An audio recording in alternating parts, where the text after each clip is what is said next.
Greetings and welcome to this week's episode of UC Weekly News. I'm your host, David Danto, and my partner, Dave Michels, is here with me today. Dave, we've got another guest. Who's the guest this week? We have with us an amazing guest today. I'm so excited about this. We have Kristen Koenig from RingCentral, who was recently, I don't know how recent, months ago, recently promoted to Queen of Pixels at RingCentral. Hi, Dave. Nice to be here. Did I get that title right, Kristen? Queen of Pixels. I lead the video solution suite here at RingCentral. Yes. Yeah, Dave, Queen of Pixels would be the kind of thing that she'd have to be wearing on a T-shirt. But yeah. Well, but the thing is, there's two stories here. There's one story that when we talk about video, we don't really think of RingCentral right away, and I think Kristen's going to try to change that. So that's one story. But there's another story that RingCentral's got like multiple video things going on, right? And they were kind of separated, and now they're under one, which is what I want to get to here. So I don't know. Pick a story first. Which one should we go down? Well, Kristen, tell us about Ring Video.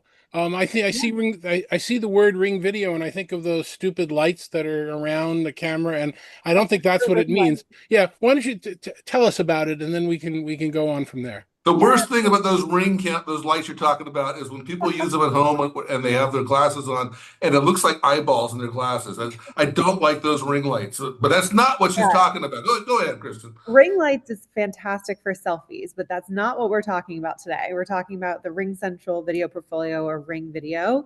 And it is a solution suite for meetings, town halls, rooms, webinars, and events. And the biggest thing that when I started leading the team, this is back earlier this year, I've noticed the industry consolidation of tech stacks. And, I said this probably earlier this year that the video conferencing industry and more of the webinar and events industry are merging together. And it's really important from a UC and CC perspective, because video is in all of these products, to unify it together. So the customer demand is there. And I was super excited to relook at the video products that RingCentral has and really make sure that we are, number one, positioning them properly, but number two, have the source of integrations that they make our lives easier and more productive and more fun in our work days.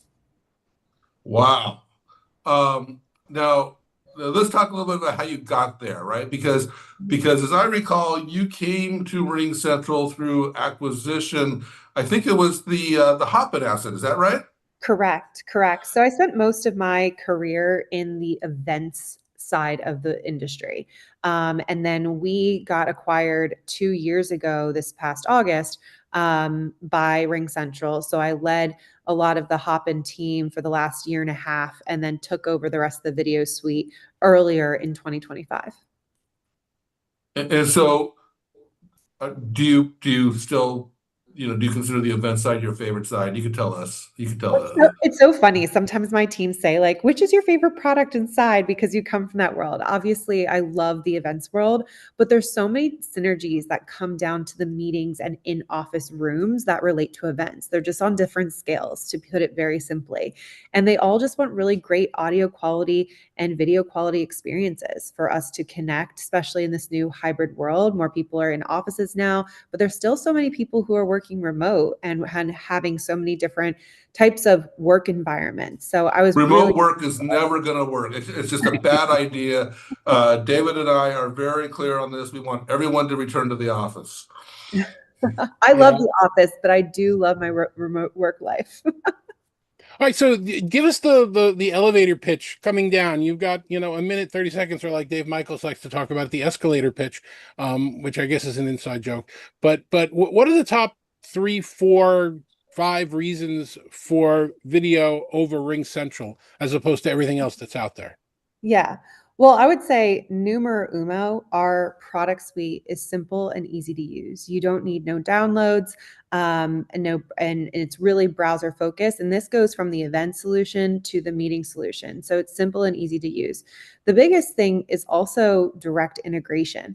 So phone, we have over 400,000 customers who use our EX business, and so many of them are consolidating their tech stacks. And ours is directly integrated to phone. So if you need a screen share from a phone call using our RingCentral app, that uses our video functionality to screen share from your phone or from your desktop. So that's very different than a lot of solution suites in the market. So simple, integrated into our core products, and then I would say personalized and fun and engaging.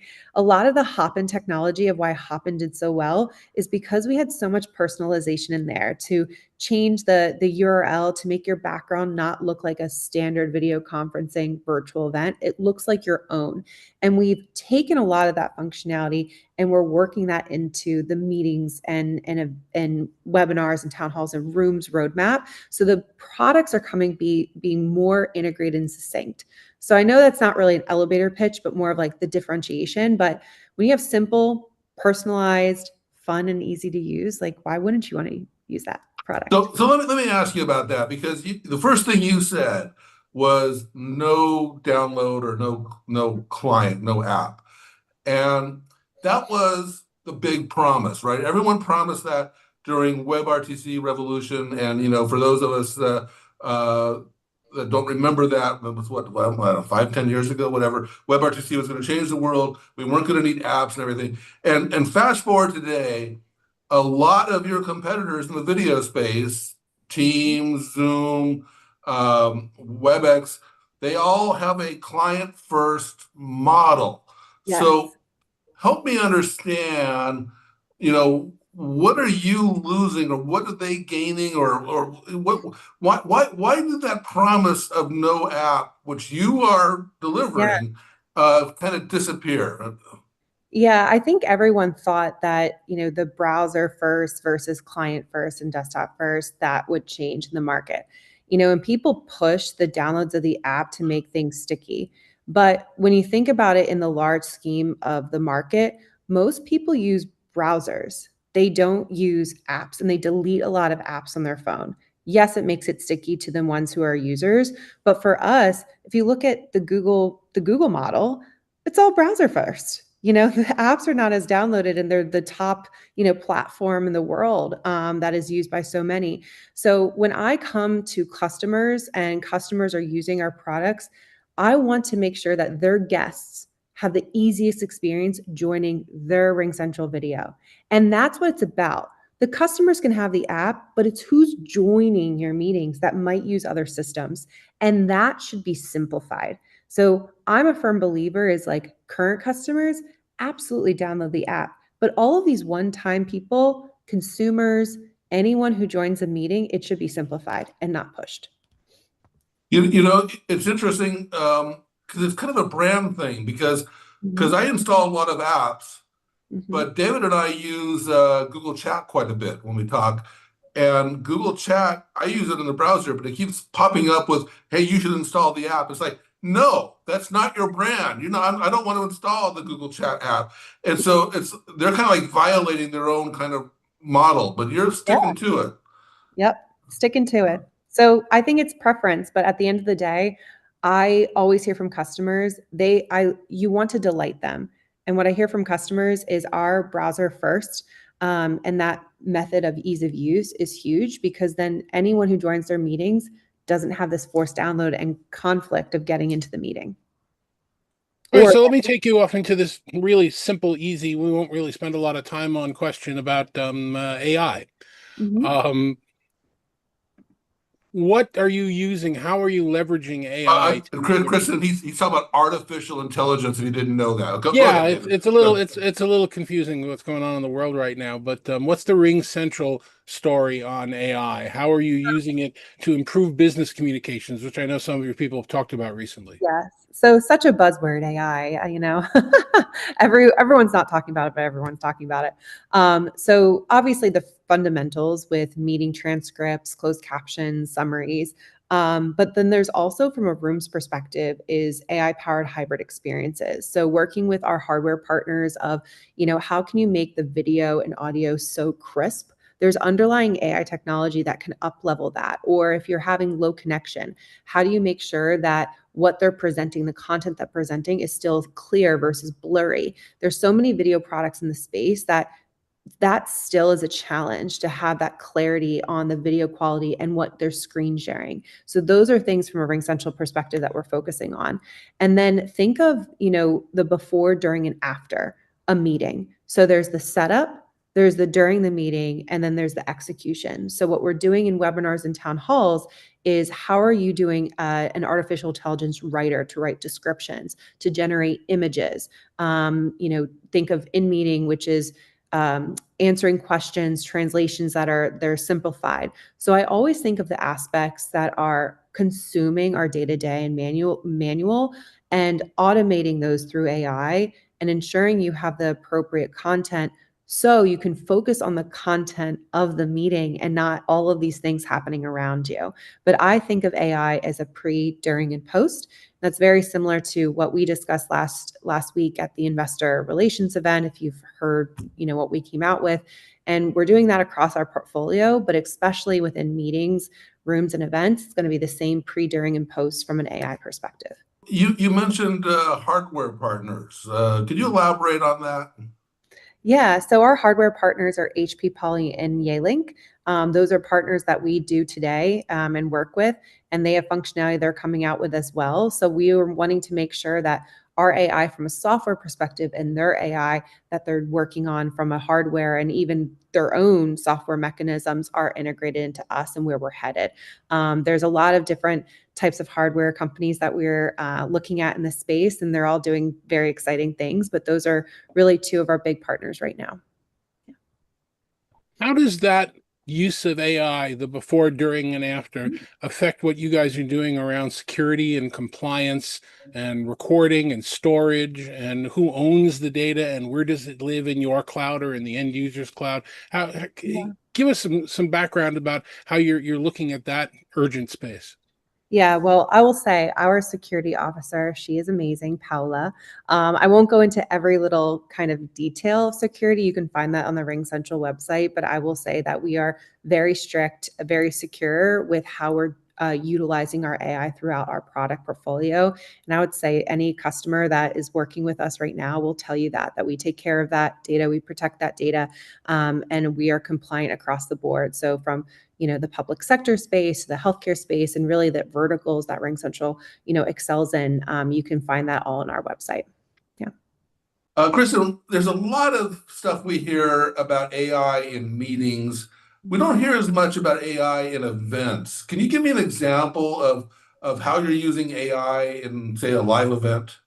Yeah, absolutely. So we have AI throughout our entire event suite as well. So our AI writer and really the copy and the clips. But what I love as well is within the engagement section. So, pre-meeting is like the copywriting and post-meeting is the clips. And most of that is standard. But during the event, you get a lot of chat and a lot of questions coming in. And sometimes they're the same ones. So we actually have a Q&A AI categorization aspect to the platform where if there's multiple questions about pricing or multiple questions about a feature, it actually summarizes it for the presenter and the speaker so that they can make sure they focus on the right questions. And that's been so the speaker could actually be looking at the app on stage and taking live questions, and it would summarize. There's a whole bunch of questions. I like that. I like Yeah. that. Absolutely. That's one of my favorites. You sort by the most popular, but also summarized by the category. And that's all through AI. Mm-hmm. Do you have any customer use cases, customer stories, anything you want to kind of share with us? Let us know how people are leveraging these tools for them to come out better. Yeah, I have, oh my gosh, which one do I choose? I would say that some of the biggest ones that are coming out are a couple different factors. I'll choose ones that are new customers and customers who have used us in the currently. So for new customers, I mentioned consolidating their tech stack. They're coming from other video providers. They use us for phone, and they're really delighted to see how much more we are investing and into our roadmap of pre-doing posts for meetings, rooms, and town halls. And they're saying, we use the full tech stack at someone else. Can you do all these things and at what cost and how does it integrate together? So I'm excited because these new customers are basically saying what they want and pitching what I just said in the beginning of this call. And then the current customers that we're supporting, I would say I see a lot within the public sector space, healthcare, as well as financial services, professional services. What's interesting about those customers is they're doing a lot of presentations, whether it's like their medical devices or our demos. They want to make sure that they optimize their screen, that the clarity of the audio quality is crystal clear. And then when they have rooms and then webinars and events and they're folding in and expanding into these other products, they want to ensure that their UI, UX, and their brand is through the whole entire experience. So for all of these new use cases that are coming out, it's all about the simplicity and the flow versus going here, going there. And that's what I'm excited about. I talk to customers at least 5 a week right now, which is a lot for usually a product leader. But they're all saying the same thing as Kristen, if you make my day easier to do business with my customers and for my teams internally, I want to work on that platform. So I know there's so many use cases I can go into, but I would say it's the flow and simplicity between the RingCentral ecosystem as a platform. You know, I've always been impressed with the RingCentral video meeting platform, Mhm. and it a lot of UCaaS companies got to video, or a lot of telephony companies got to video in a kind of a rocky path, including RingCentral. You started off with a partnership with Zoom, and they developed various homegrown products that were kind of rocky. And Mhm. I've always said that I mean, you guys released your version one product, I don't know, several years Over ago at 4 this years point. ago. Yeah. And it was Mhm. really pretty robust. You were replacing Zoom in your portfolio, which was kind of a high-end package. And so you really raised the bar. That you didn't go through that typical evolution a lot of companies Yeah. went through. I Um, Go yeah. ahead. There's always the question with any company is like buy, build, or partner. And I think for RingCentral, what's really amazing is like you always start with these different decisions. But what I'm really proud of is the quality focus that we have done over the last few years in particular. And you'll see this as we go into 2026. But and what we shared on investor relations as well is we're really focused on our platform to make our platform the best experience possible and our customers have delight. So I think, you always have these things when you start a product and you might stub your toe here and there, but when you focus on the quality, that's where you shine. Everyone can have different bells and whistles and different features and functionality, but when you have crystal clear audio, video quality, and that UI UX that's just easy, that's where everyone shines and where customers are really happy at the end of the day. It has to work. Now, my biggest complaint about your product, yes, here comes a complaint, is that you didn't make it available as a standalone. It was only available as a add-on to your RingCentral Voice product, where a lot of your competitors were doing the opposite. They were starting with meetings and positioning voice as an add-on. And so, where are you in that That debate? Yes. So you can have RingCentral Video standalone now. When I say in quotation standalone, it comes with video and messaging. It is a standalone service. We do have some free users on that When product. did that happen? When Yeah, did that it happen? happened even before I was leading the team. But there is definitely things that I'm thinking about across You the accomplished stuff before you got there. That's impressive. That's great. I won't take credit for that one, Dave. But yes, it was something that we did come out with. I think the go-to-market strategy may have not been the best, but those are where I come in as the leader of the team and making sure that what we're working on is there in marketing, there on our website, communicated to our customers, and making sure it's lightweight. So in the journey, Dave, yes, we do have it. Are there things that we need to make sure that is better and stronger and easier to start up? 100%, which is what we're doing now. Well, if you look at some of the bigger players in the space right now doing video communications, Mhm. it'd be hard pressed to realize that they're doing video communications because none of them are really talking about it anymore. They're Ag- talking about summaries, they're talking about AI, they're talking about smart assistants and agentic and all those other buzzwords. They're not really talking about doing anything to improve the quality of the video. Do you see that messaging as a differentiator? And is that something you're going to lean into a little bit? Yes, we are. I study the space a lot. I have friends that work at these competitors and different companies, but I think one holds true as someone who loves video and the ways of communication over my career. It's such a powerful tool. And if you see where, even the consumer space is going, what are all the products that this new generation is utilizing? They're using video as a way to communicate.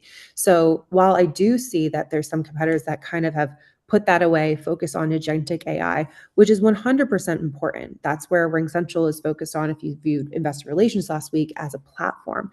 However, what shouldn't get lost in the sauce is what methods of communication are still there underneath to in order for that to be a story with agentic AI, because there are things you can do with video that relates to that. So I don't think it should be lost. If anything, I think it should be a story that continues to evolve. But that is our opportunity too.